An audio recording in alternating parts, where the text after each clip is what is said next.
노님들에 해당하시는 우리 목자님들께서 특성해 주시니까 너무 아주 은혜가 되지요, 그죠? 네, 저희 교회는 그 윗사람이 아랫사람을 섬기는, 그래서 윗사람이 될수록 더 겸손해지고 더 섬기고 희생하는 그러한 공동체로 세상과는 완전히 다른 곳입니다. 우리 관악실부가 그런 모임이 될 수 있기를 기도합니다. 자, 그러면 우리 오늘 말씀 제목 같이 읽어볼까요? 시작. 듣는 자는 요절도 읽겠습니다. 시작. 진실로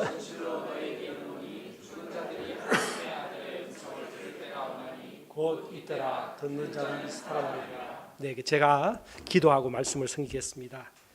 고마우신 하나님 아버지, 가장 높으신 예수님께서 저희 죄인들을 섬겨주신 은혜를 감사합니다. 저희가 이 예수님을 배워서 저희도 교회에서 더 나이가 들고 더 큰 사람이 될수록 후배들을 섬기는 그런 아름다운 공동체가 되게 하옵소서.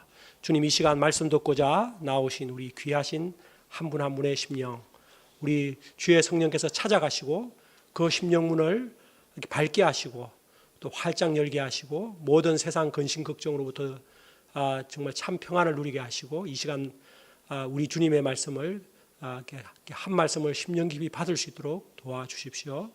이 죄인을 불쌍하게 여기시고 예수님이 누구신지 이 시간 성경 말씀을 잘 전가할 수 있도록 도와주십시오. 우리 주 예수님 이름으로 기도합니다. 아멘. 네. 우리들은 지난주에 38년이나 되었던 그 병자를 낫게 하신 예수님의 놀라운 기적 사건을 보았습니다. 38년 된 병자의 유일한 소망은 물이 움직일 때에 1등으로 베데스다 못에 들어가는 것이었습니다. 그런데 그 가능성은 로또에 당첨될 확률보다 훨씬 더 희박했습니다. 그런데 예수님께서 그를 찾아오셔서 일어나 자리를 들고 걸어가라 말씀하시자 기적이 일어났습니다. 38년 동안 누웠던 병자가 일어나서 걸어갔습니다. 이를 통해 예수님이 하나님의 아들 그리스도이심이 분명히 드러났습니다. 그런데 문제는 그 다음부터였습니다. 유대인들이 예수님이 38년 된 병자를 안식일 날에 고쳤다고 예수님을 박해를 하기 시작한 것입니다.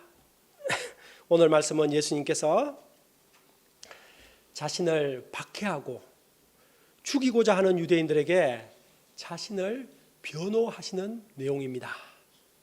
저는 오늘 말씀이 대단히 중요하고 우리들에게 대단히 큰 축복된 말씀이라고 생각합니다. 왜냐하면 저희가 저자 직강을 중요하게 생각하지 않습니까? 그것처럼 예수님께서 친히 자기 자신이 누구인지에 대해서 본인께서 스스로 자세하게 설명해 주신 내용이기 때문입니다. 이 시간 예수님이 누구신지 더 깊이 알아가는 복된 시간 될 수 있기를 간절히 기도합니다. 먼저 지난 시간 마지막 말씀이었던 우리 18절 말씀을 같이 읽어보겠습니다. 17 예수께서 시작. 예수께서 그들에게 이르시되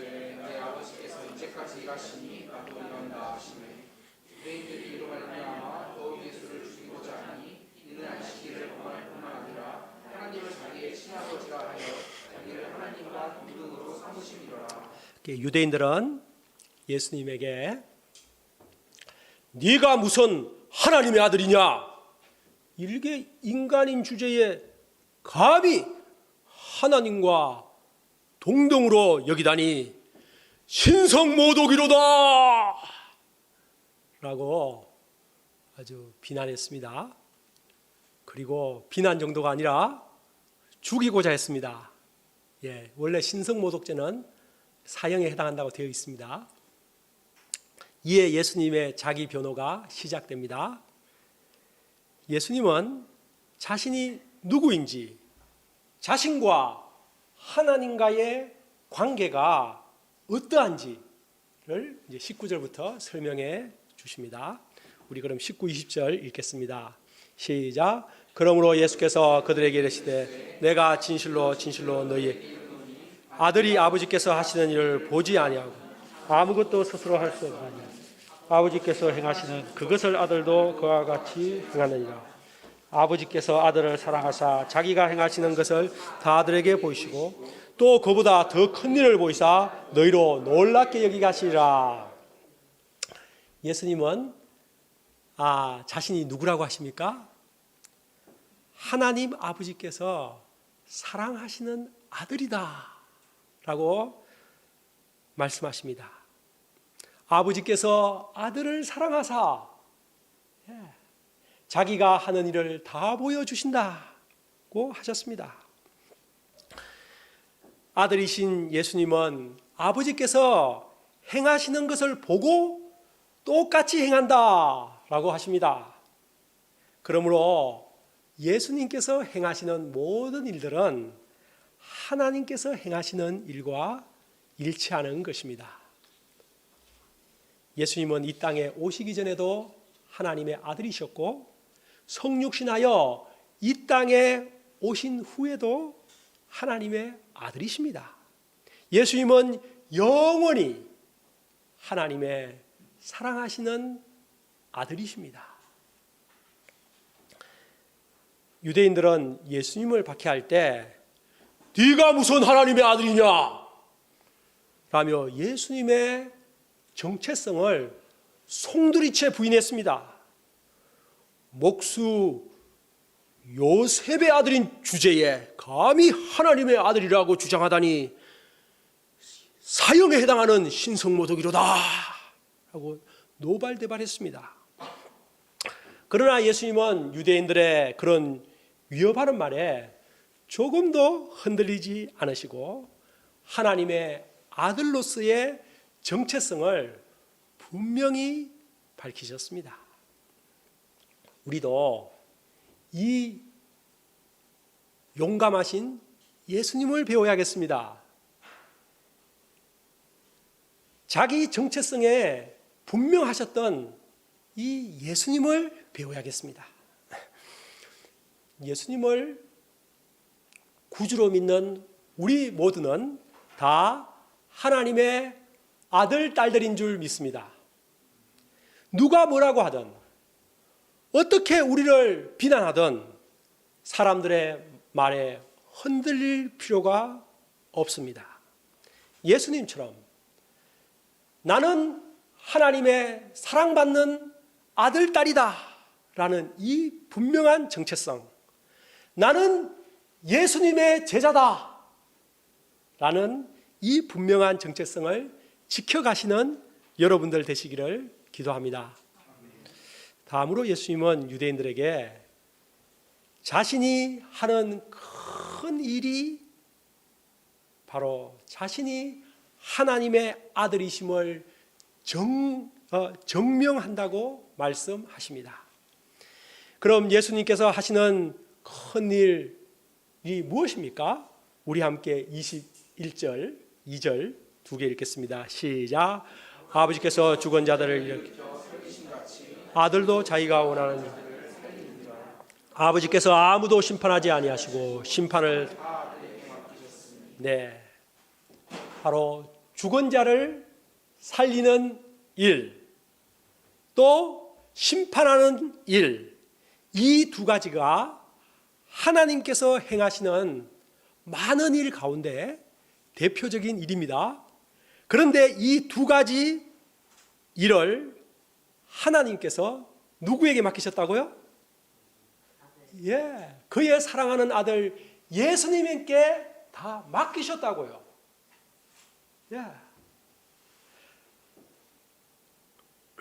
그럼 하나님께서 그 두 가지 일을 예수님께 맡긴 이유가 무엇이라고 되어 있습니까?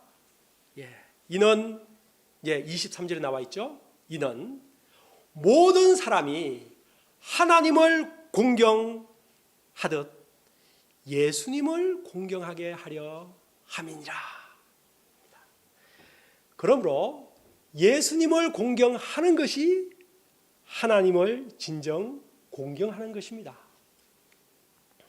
유대인들은 자신들이 하나님을 무척이나 공경한다고 생각했습니다.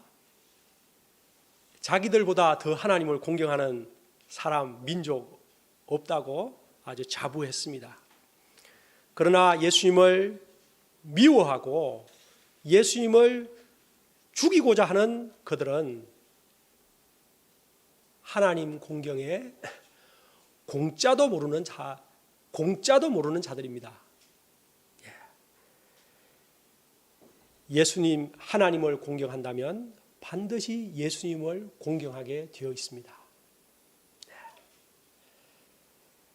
예수님께서 이 세상에 오셔서 죽은 자를 살리는 일, 이 생명을 살리는 일을 적극적으로 하셨습니다.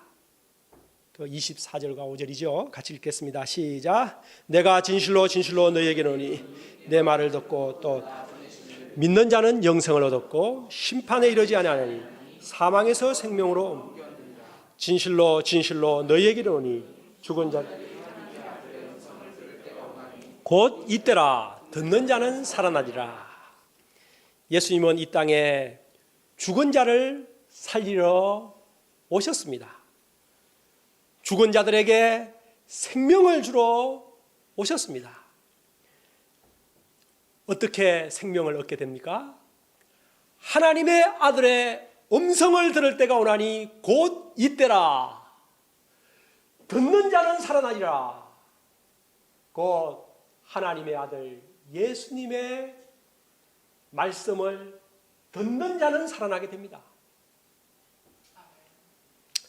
38년 된 병자가 어떻게 살아나게 되었습니까? 예수님의 음성을 그가 들었을 때, 일어나 걸어가라 는 음성을 들었을 때 그가 일어나 걸어가는 살아났습니다. 우물가 여인이 어떻게 살아났습니까?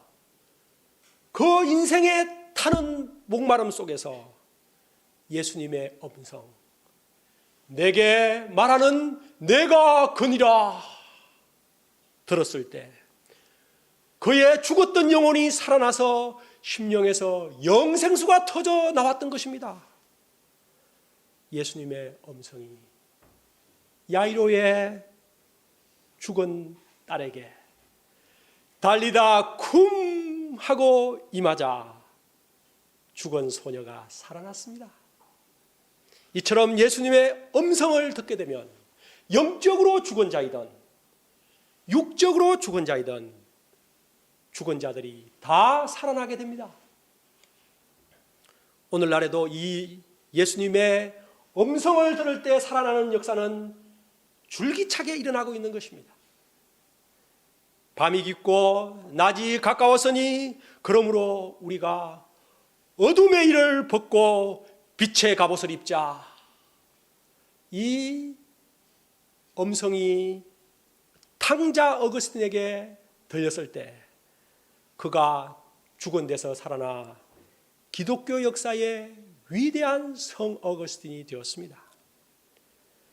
다 이루었다 하시는 예수님의 십자가상의 그 음성이 소년 허드슨 테일러에게 임하였을 때 그가 살아나서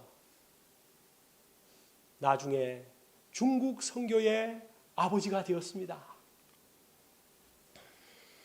저도 로마서 3장 21절 말씀, 그러나 이제 율법 외에 하나님의 한 의가 나타났으니 곧 예수 그리스도를 믿음으로 말미암아 모든 믿는 자에게 미치는 하나님의 의인이 차별이 없느니라.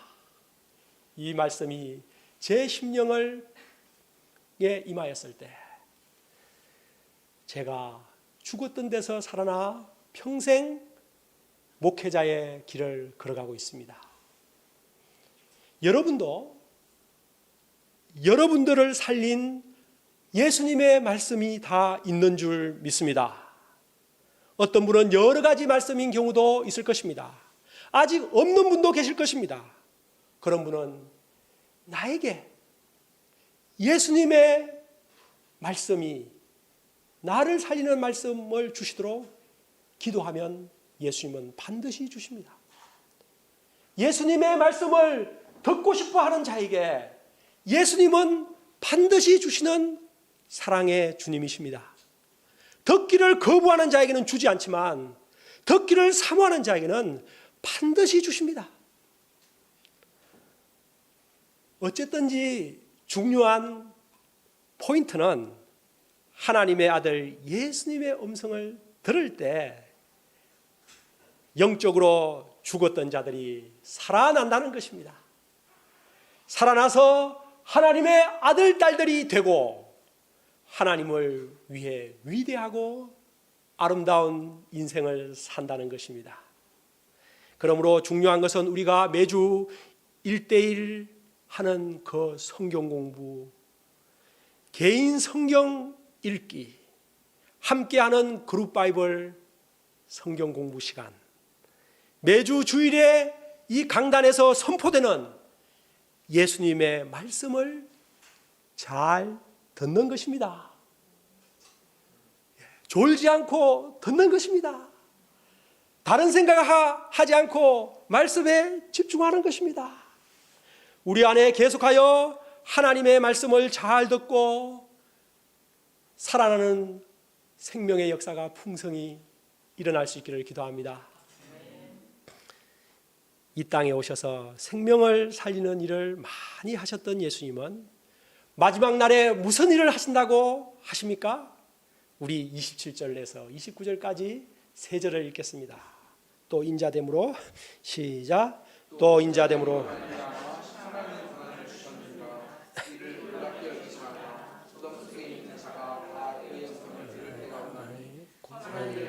생명의 악한 일을 행한 자는 아멘. 네. 인자됨으로 말미암아 심판하는 권세를 예수님께 주셨다. 이 말은 예수님께서 하나님의 그 영광의 보좌를 버리시고 이 땅에 성육신하여 내려오셔서 인생들을 섬기시고 나중에는 십자가에 죽기까지 자신을 희생하신 그 희생으로 인해 하나님께서 예수님을 부활시키시고 지극히 높여 모든 이름 위에 뛰어나게 하시고 온 세상 만민을 심판하는 권세를 주셨다는 말씀입니다. 예수님은 온 세상을 심판하는 심판주의 자격이 너무도 합당하게 있으신 것입니다. 장차 어떤 놀라운 일이 일어나게 됩니까? 우리는 이 말씀을 읽을 때 깜짝 놀라게 됩니다. 무덤 속에 있는 자들이 다 하나님의 아들의 음성을 들을 때가 오나니, 여러분, 온 천지의 무덤이 공동묘지를 비롯해서 얼마나 많습니까? 우리도 나중에 죽으면 그런 무덤에 들어가지 않습니까? 그런데 그 무덤에 있는 모든 자들이 하나님의 아들의 음성을 듣고 다 부활하게 됩니다. 신자도 부활하고 불신자도 부활하게 됩니다. 그런데 부활에는 두 가지 부활이 있다고 말씀하십니다. 무슨 부활과 무슨 부활이죠?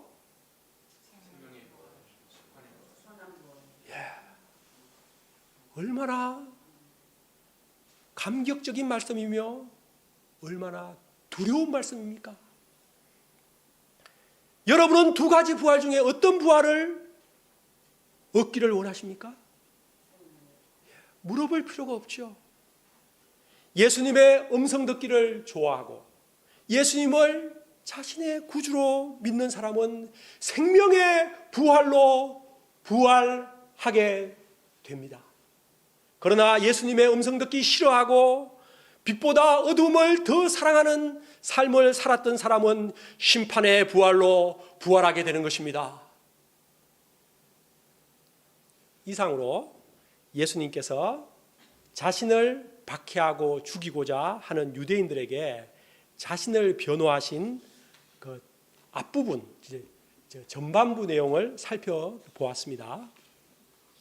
유대인들은 예수님이 자신을 하나님의 아들이라 하여 신성모독의 죄를 범하였다고 했지만 예수님의 이상의 변론을 통해 볼 때 우리는 예수님이 신성모독을 하신 것이 아니라 도리어 하나님의 아들 그리스도이심을 더 분명히 우리는 알게 되었습니다.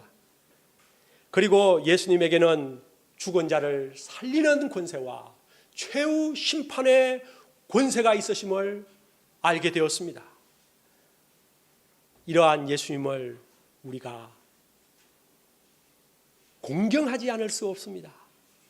우리가 예수님을 하나님의 아들 그리스도로 또 생명과 심판의 주로 깊이 공경할 수 있기를 기도합니다. 지금까지 예수님께서 자신을 스스로 내적으로 자기가 자신을 스스로 내적으로 증거를 하셨다면 이제 31절부터는 예수님을 증거하는 외적인 증거들이 무엇이 있는가 그것을 네 가지로 말씀하신 내용입니다. 우리 31, 32절을 읽어봅시다. 시작. 내가 만일 나를 위하여 증언하면 내 증언이 참되지 나를 위하여 증언하시는 이가 따로 있으니 나를 위하여 증언하시는 그 증언이 참. 예수님은 먼저 자신에 대한 네 가지 증언을 말씀하시기 전에 참된 증언의 전제를 말씀하십니다. 참된 증언이라고 했을 때 먼저 자기가 자기를 위해서 증언하면 그런 증언은 배제되어야 된다는 것이죠. 그리고 제3자가 객관적으로 증언해 주어야 참되다고 말씀하시는 것입니다. 맞는 말씀 아닙니까? 예, 저 김여수아가 나 김여수아가 얼마나 잘나고 얼마나 뛰어나고 뭐 온갖 거 해봤자 무슨 소용이 있습니까? 누가 객관적으로 김여수아 목사님 좀 괜찮은 사람이에요. 뭐 이렇게 증언해 주면 이제 그것은 또 신빙성이 있는 거죠. 예, 그런 거 아닙니까? 그런데 여러분 이 논리는 우리 사람들에게는 적합합니다. 그런데 세상적으로는 예수님의 이 말씀이 아주 맞는 논리지만 예수님에게는 적용될 수 없는 논리입니다. 왜냐하면 예수님은 본체가 하나님이시고 진리 자체 되신 분이시기 때문입니다. 그렇기 때문에 예수님이 예수님 자신을 증언한다고 해도 그 증거는 참인 증거인 것입니다. 여러분들 이해하십니까? 그래서 예수님께서 그 조금 뒤에 넘기면 8장 14절에서 이렇게 말씀하십니다. 내가 나를 위하여 증언하여도 내 증언이 참되니 이는 내가 어디서 오며 어디로 가는 것을 알거니와 너희는 어디서 오며 어디로 가는 줄 알지 못하느니라 고 하셨습니다. 예수님은 얼마든지 능히 스스로 자신을 위해서 증언할 수 있는 진리 자체셨습니다. 그러나 예수님께서는 유대인들을 위해서 백분 양보하여서 이 말씀을 하신 것입니다. 내가 만일 나를 위하여 증언하면 그 증언이 참되지 아니하거니와 이렇게 말씀하신 것입니다. 참 예수님은 유대인들을 깊이 사랑하셨습니다. 그러면 예수님을 증언해 주는 외적, 그 삼자적, 객관적 증거가 네 가지가 무엇입니까? 그것을 제가 네 가지를 이렇게 짧게 설명해 보겠습니다. 첫째는 세례 요한의 증거입니다. 그것이 33절부터 35절까지인데 그 말씀을 읽지는 않겠습니다. 요한은 진리이신 예수님을 증언했습니다. 그는 예수님을 보라 세상 죄를 지고 가는 하나님의 어린 양이로다 라고 증거했습니다. 요한은 등불과 같았습니다. 이에 비해 예수님은 태양 같은 큰 참빛이십니다.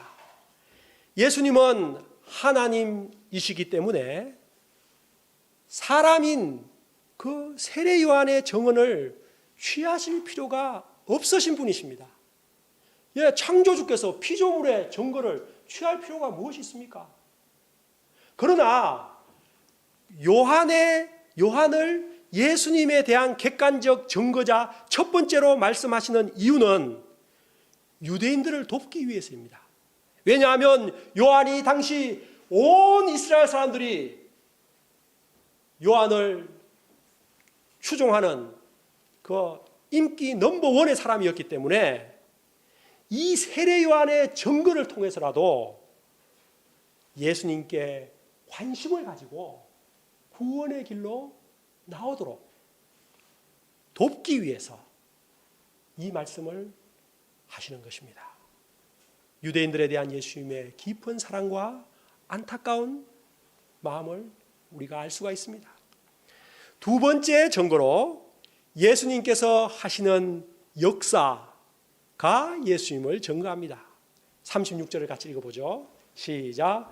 내게는 요한의 증거보다 더 큰 증거가 있으니 아버지께서 내게 주사 이루게 하시는 역사 곧 내게 하는 나를 위하여 하나님께서 예수님께 주셔서 하라고 주셔서 이루게 하시는 그 역사, 그 예수님께서 하신 그 역사들이 얼마나 많습니까? 그 역사들이 예수님을 증거한다는 것입니다. 예수님은 공생의 기간 참으로 3년밖에 되지 않는 기간이지만 수많은 역사를 하셨습니다. 그래서 이 요한복음의 저자 요한은 20장 31절에서 그 예수님의 하신 그 표적들을 다 기록한다면 세상에 그 책을 둘 곳이 없을 정도라고 했습니다. 방금 전에 38년 된 병자를 일어나 걸어가게 하신 역사, 물을 포도주로 변화시킨 역사, 다음 주에 하게 되겠지만 보리떡 5개와 물고기 2마리로 5,000명을 먹이신 역사, 소경의 눈을 뜨게 하신 역사 등 수많은 역사를 하셨습니다. 그리고 마지막에는 십자가에 못 박혀 죽으신 역사, 그리고 부활하신 역사, 이 모든 것이 예수님이 하나님의 아들 그리스도이심을 증거하는 것들입니다. 이 모든 것을 보고도 듣고도 믿지 못하는 사람은 영적 소경인 것입니다. 소경아 눈을 떠라 하는 말이 바로 이 말입니다.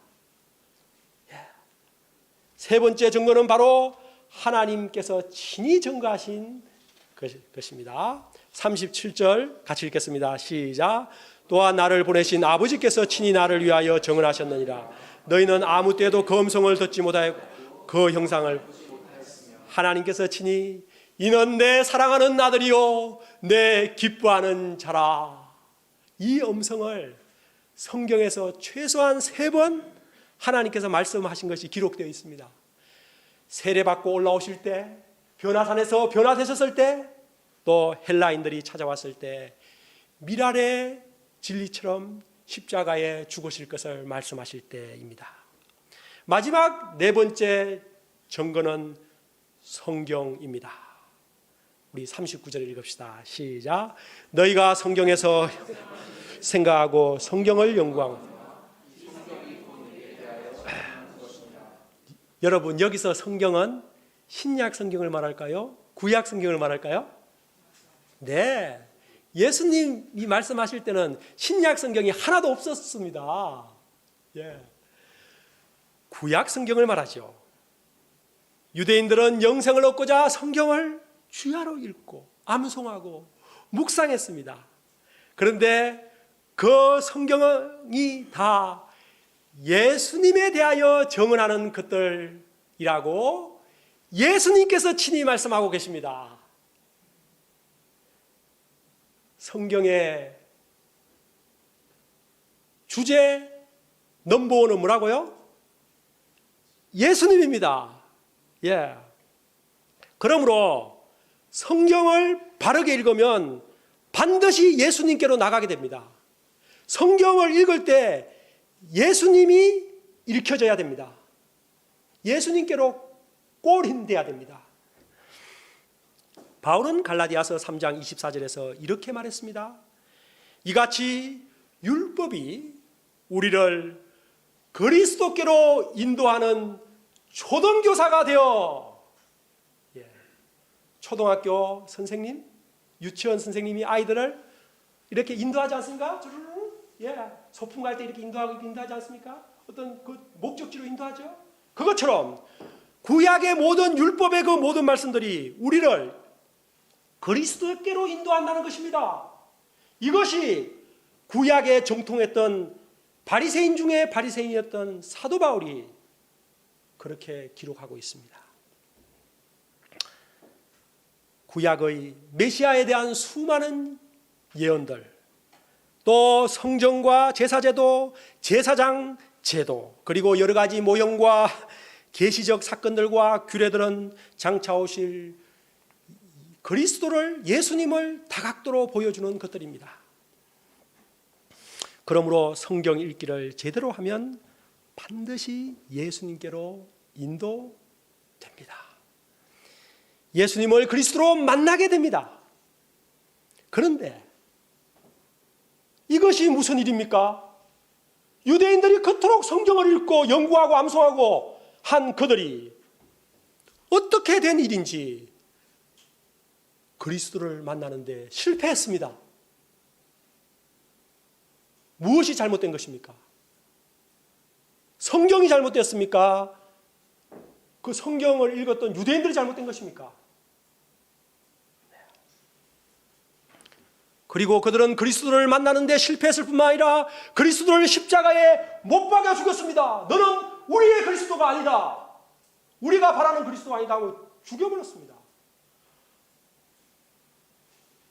이는 그들이 성경 읽기에 철저하게 실패했다는 것을 말해주는 것입니다. 참으로 비극이 아닐 수 없습니다. 제가 생각할 때 인류사의 최대 비극은 양차 세계대전 그런 게 아니고 그 수천 년 동안 내려왔던 그 유대인들이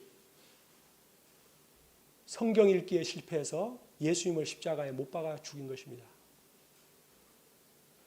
그렇게 공을 들여서 암송하던 사람들이 어떻게 그리스도를 몰라보고 죽일 수 있습니까? 그러면 그들이 왜 이렇게 되었다고 예수님께서 말씀하십니까? 예수님은 그들의 그 문제점을 정확하게 보십니다. 그들의 잘못된 동기를 보십니다. 42절 같이 읽어봅시다. 시작. 다만 하나님을 사랑. 와, 아니 겉으로 볼 때 유대인들처럼 더 하나님을 사랑하는 사람이 있습니까?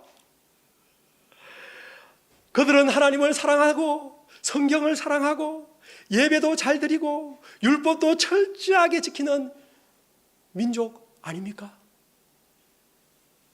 그러나 예수님은 그들의 마음 중심을 꿰뚫어 보시고 말씀하십니다. 너희 속에 하나님을 사랑하는 것이 없도다. 오 마이.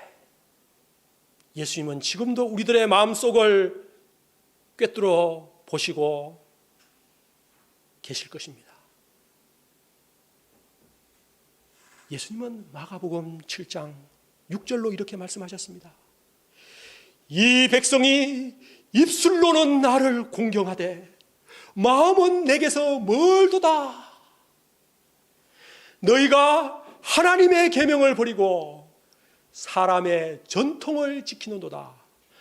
또 이러시되 너희가 너희 전통을 지키려고 하나님의 말씀을 폐하는도다.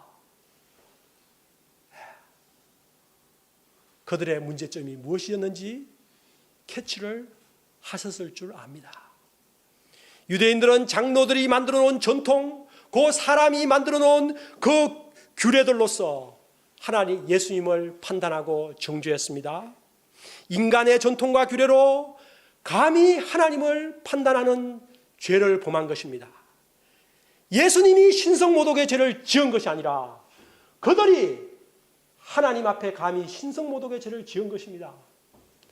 이 얼마나 큰 악을 범한 것입니까? 인간이 만든 전통으로 하나님의 계명을 저버린 것입니다.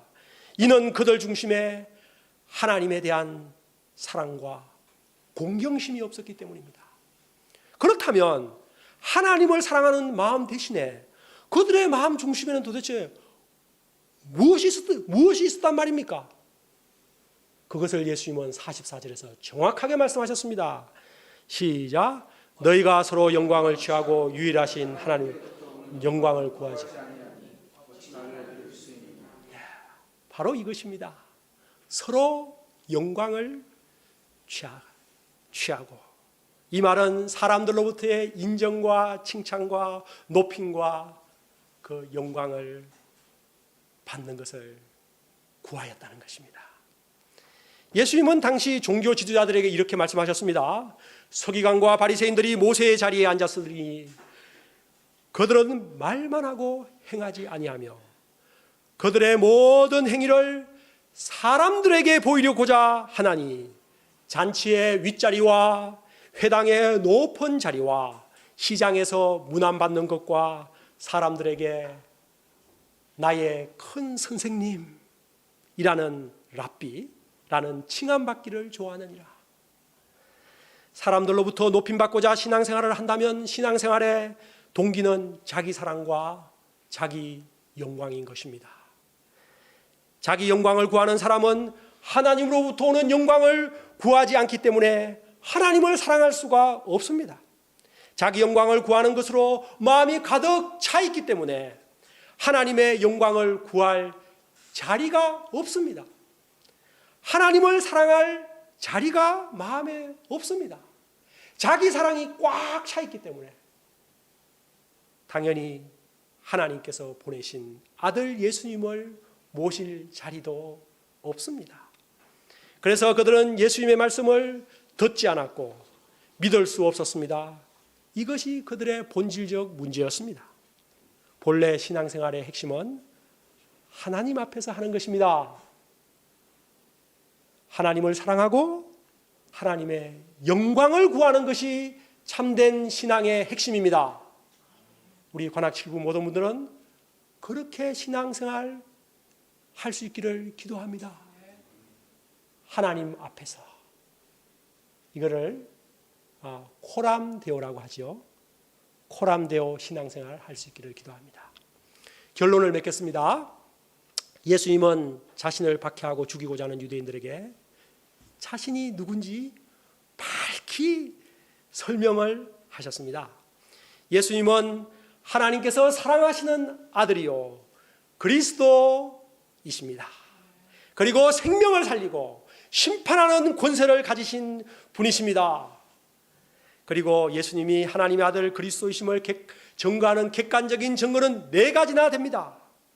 예수님께서 이루신 모든 역사들이 예수님이 하나님의 아들 그리스도이심을 증거하고 있으며 성경 전권이 다 예수님이 그리스도이심을 증거하고 있습니다.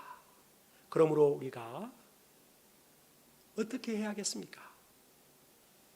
성경을 제대로 읽고 공부해야겠습니다. 성경 읽기를 잘하면 반드시 예수님을 그리스도로 만나게 됩니다. 그리고 예수님께서 행하신 수많은 일들을 볼 때, 특히 그 중에서 예수님의 그 십자가와 부활을 깊이 묵상하면 예수님을 반드시 구주로 만나게 됩니다. 우리 관악칠부 모든 분들은 예수님의 말씀을 잘 듣고 매주 성경 공부와 성경 읽기를 잘하여 예수님을 하나님의 아들 그리스도로 깊이 만나시는 분들 다 되시기를 기도합니다. 그래서 우리 관악 7부가 그리스도 신앙 고백이 분명한 교회가 될 수 있기를 기도합니다. 기도하겠습니다. 고마우신 하나님 아버지, 저희도 유대인들처럼 참으로 영적으로 정말 소경처럼 정말 아둔한 자들입니다. 영적인 것을 잘 깨닫지 못하고 예수님이 말씀하시는 것을 건성으로 듣고 잘 이해하지 못하고 내 중심적으로 생각하고 예수님을 제단할 때가 얼마나 많았는지요. 주님, 저희를 불쌍하게 여겨 주십시오. 주님, 저희가 정말 예수님이 하나님의 아들 그리스도이심을 잘 믿을 수 있도록 성경을 잘 세밀하게 읽고 정말 성경 공부를 정말 아주 깊이 있게 잘 할 수 있도록 도와주시기를 간절히 기도합니다. 우리 주 예수님 이름으로